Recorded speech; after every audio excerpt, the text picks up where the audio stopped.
हे दृश्य आपण पाहताय गोपाळपूर ग्रामपंचायतीचे, अर्थात गोपाळपूर गावाची पुराचं जे पाणी होतं ते अगदी गोपाळपूरच्या मंदिराच्या पायथ्याला आणि ग्रामपंचायतीच्या प्रवेशद्वाराला स्पर्श करणारं ही मुलं आनंद घेत आहेत।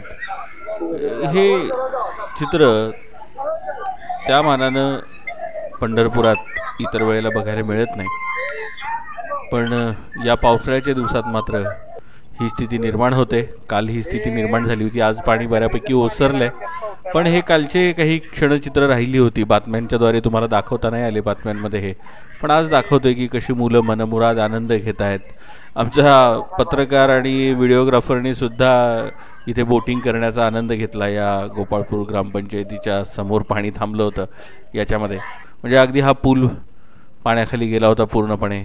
यवना स्वेरीला जाणारा रस्ता तिकडे पुढे रांजणी आहे, इतरही गावं पुढे आहेत, तिकडचा रस्ता बंद होता पूर्णपणे, आणि पुढे मंगळवेढ्याला जाणारा रस्ता, ही दोन्ही रस्ते बंद होते। यवना अनेक दुकानदारांनी व्यावसायिकांनी आपले दुकानं व्यवसाय बंद ठेवली होती या अनुषंगानं, कारण पाण्याची पातळी आणखीन वाढली तर ते पाणी दुकानामध्ये शिरू शकलं असतं। आता बऱ्याच दुकानांमध्ये पाणी शिरलं पण आहे।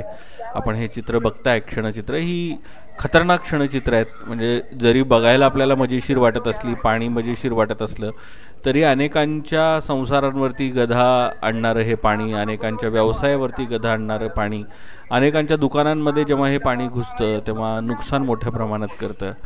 तर हे बघताय तुम्ही, हा पुढे रांजणीला जाणारा रस्ता बंद आहे, पाणी एवढ्या मोठ्या प्रमाणात आलेलं आहे। यवना गोपाळपूरचा जो चढ आहे त्या चढाच्या जवळपास पाणी आलेलं होतं, कृष्ण मंदिराच्या पायथ्याशी हे पाणी आलेलं होतं, आणि ग्रामपंचायतीनं बऱ्यापैकी अवेअरनेस लोकांमध्ये केला होता।